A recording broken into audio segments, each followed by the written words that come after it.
The survey view in Lightroom allows you to review several images at a time so you can identify your favorite from a particular group.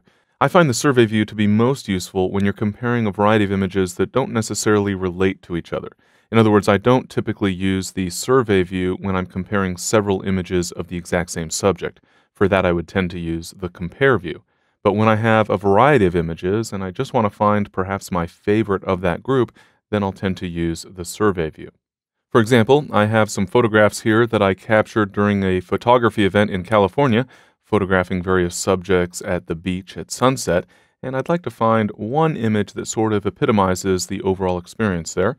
I've clicked on the first image in the series. I like this one, a horse with a rider on the sand dunes.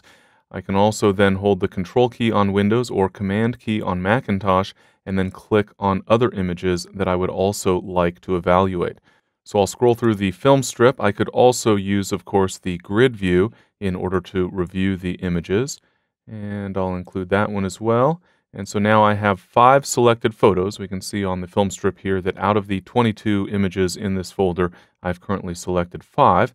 I'll go ahead then and choose the survey view. I can click on the survey view button on the toolbar below the image or simply press the letter N on the keyboard. When I'm in Survey View, you can see that all of the selected images are displayed all at once in the preview area.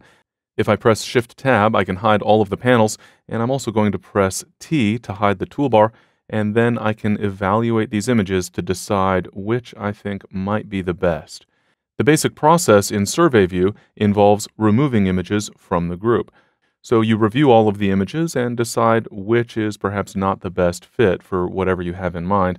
I think the smokestacks from a power plant here perhaps is not exactly what I'm looking for, so I'll click the X in the bottom right corner of the image. That X appears whenever I mouse over the image, and when I click that X, that particular image will disappear and the others will rearrange and resize to fill the available space.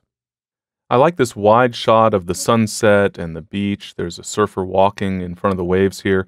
But I think overall, it's a little bit too wide of a scene. I think there's not really a strong area of interest, and the sky, while nice, is not remarkable, so I think I'll remove that image from the group. I also think that while this horse and rider is very, very nice, it's just not quite dramatic enough, and perhaps wasn't framed as well as it could have been. I'll go ahead and remove that image from the selection. I'm left now with just 2 images. And while I really like the image on the left, I think the image on the right is just a little bit more interesting and dramatic. So I think I'll remove the image on the left, and that leaves me with the single image that I've narrowed down the selection to.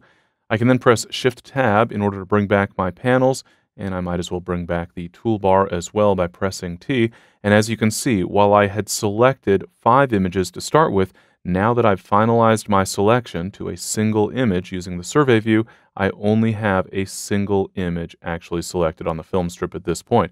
So I could then continue working with this image, perhaps optimizing it, adding some metadata to it, or even just sharing it with others with a web gallery, for example, or perhaps printing the image. The point is that I'm able to take a group of images that I like and find my favorite out of that group relatively easily with the survey view.